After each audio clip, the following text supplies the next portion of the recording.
నిన్న team India and Pakistan match స్పిన్తో చిత్తు చేశారు. మహిళల T20 వరల్డ్ కప్లో పాకిస్తాన్పై భారత్ ఘన విజయం.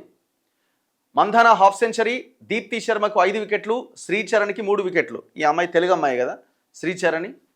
సో నిన్న పాకిస్తాన్తో మ్యాచ్లో భారత్ ఘన విజయం సాధించింది. సో అద్భుతమైన బ్యాటింగ్లో కొంత తడబడ్డ స్టార్టింగ్లో, తర్వాత మళ్ళీ పుంజుకొని 170 పరుగులు చేసింది టీమిండియా.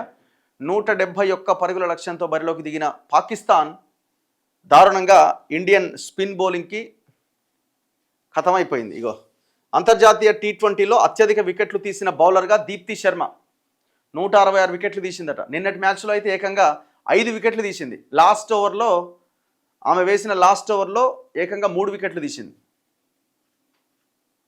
సో ఇది వరల్డ్ కప్ అన్నమాట, T20 world cup. One day world కప్ని ఇప్పటికే టీమిండియా లాస్ట్ 6 months బ్యాక్ కైవసం చేసుకుంది. ఇప్పుడు T20 వరల్డ్ కప్ లక్ష్యంగా ముందుకు కదులుతున్నది. మహిళల T20 వరల్డ్ కప్లో భారత జట్టు ఘనంగా బోనీ చేసింది.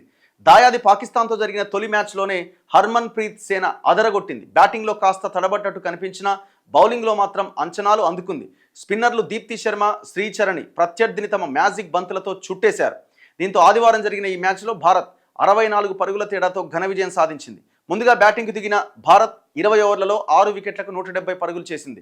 స్మృతి మంధన 44 బంతుల్లో 9 4లు 2 సిక్సర్లతో 68, హర్మన్ ప్రీత్ 35 బంతుల్లో 4 4లతో 36, రిచా ఘోష్ 17 బంతుల్లో 5 4లు 1 6తో 34 పరుగులు రాణించారు. ఫాతిమా సాదియాలకు 2 వికెట్లు దక్కినాయి. ఆ తర్వాత చేర్దన్లలో పాకిస్తాన్ 17 ఓవర్లలో 106 పరుగులకు ఆలౌట్ అయింది. భారీ ఛేదనను పాకిస్తాన్ మెరుగ్గానే ఆరంభించిన భారత స్పిన్నర్ల ధాటికి మధ్య ఓవర్లలో తడబడింది. ఆ తర్వాత వరుసగా వికెట్లు కోల్పోతూ మూల్యం చెల్లించుకుంది. సో ఇట్లా కేవలం 31 పరుగుల తేడాతో పాకిస్తాన్ చివరి 7 వికెట్లు కోల్పోయింది. లాస్ట్ 7 వికెట్స్ జస్ట్ 31 పరుగుల తేడాతో కోల్పోయింది. చలో నెక్స్ట్ మ్యాచ్ ఎవరితో ఉన్నదో. గ్రూప్ ఏలో ఉన్నాం మనం. పాకిస్తాన్ కూడా మన దాంట్లోనే ఉన్నది.